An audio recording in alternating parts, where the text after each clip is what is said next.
बिहार के मशहूर wetland site गोगाबील झील की सूरत बदलने लगी है।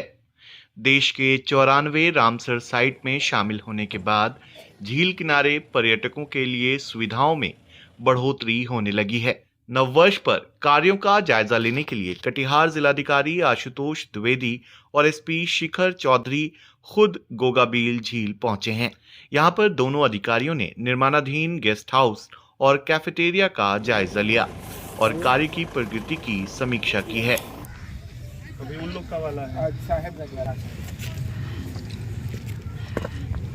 कटिहार डीएम और एसपी गोगाबील झील पहुंचे।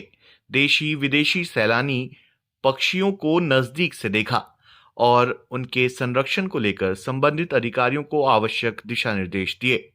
इस मौके पर उन्होंने कहा कि गोगाबील झील न केवल पर्यावरण की दृष्टि से महत्वपूर्ण है, बल्कि इसे पर्यटन के रूप में विकसित करने की अपार संभावनाएं हैं। पे लोग जो हमारे जिले में टूरिस्ट स्पॉट्स हैं, जिनमें मनिहारी में भी पीर मजार है, गंगा घाट है, लोग आते हैं।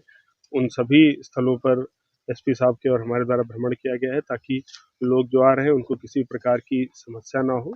लोग अपने परिवार के साथ नया साल मना रहे हैं, उनको कोई भी दिक्कत ना फेस करनी पड़े, चाहे वो लॉ एंड ऑर्डर के हिसाब से या किसी भी लिहाज से। उसी क्रम में हम लोगों ने गोगाबील में भ्रमण किया है, फिर पीर मजार में भी लोग आते हैं नया साल मनाने के लिए, वहाँ गए थे। और अभी मनिहारी गंगा घाट पे, जहाँ पर कई सारे लोग आते हैं परिवार के साथ नया साल मनाने के लिए, वहाँ भी हम लोगों ने भ्रमण करके देखा है।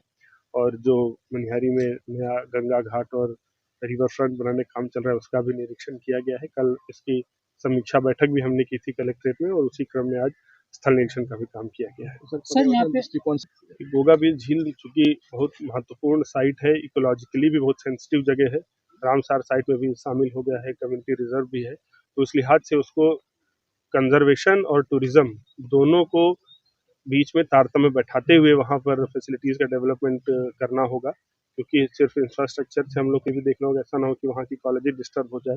तो टूरिज्म और फॉरेस्ट दोनों के ही दोनों विभागों के समन्वय से वहाँ विकास के लिए एक योजना बनाई जाएगी, ताकि वहाँ पर कुछ इंफ्रास्ट्रक्चर भी टूरिज्म के लिए, और साथ ही साथ हमारा बिल्कुल भी इकोलॉजी और जो वहाँ पर प्रवासी पक्षी आते हैं उसको कोई भी डिस्टर्बेंस ना हो पाए। दोनों चीज़ों को ध्यान में रख करके उसके विकास के लिए योजना बनाई जाएगी। सर रिवर फ्रंट का आप निरीक्षण कर रहे हैं सर यहाँ पे?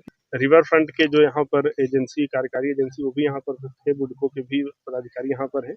उनको इस काम को एक्सपेडाइट करने के लिए बोला गया, और सभी सुरक्षा के जो मानक हैं उनको भी, और जो डिस्प्ले बोर्ड वगैरह है वो सभी करने का निर्देश दिया गया है। और इनसे नई टाइमलाइन के हिसाब से मांगा गया कब तक पूरा होगा, और इसको एक्सपेडाइट करने का सर इसमें सर उसके लिए एसडीओ साहब यहाँ पर उपस्थित है। जो भी अगर कोई ओवरलोडिंग या इलीगल काम, चाहे जहाज में हो, कहीं पर भी हो, कोई भी काम करे, उसके लिए एकदम जीरो टॉलरेंस की पॉलिसी हमेशा से रही है और आगे भी वैसा ही रहेगा। कोई भी अवैध और जो सरकारी नियमों के विरुद्ध ऐसा कोई काम करने का अनुमति नहीं देगा। ऐसे जो लोग पकड़े जाएंगे उनके खिलाफ एग्जम्पलरी कार्रवाई की जाएगी।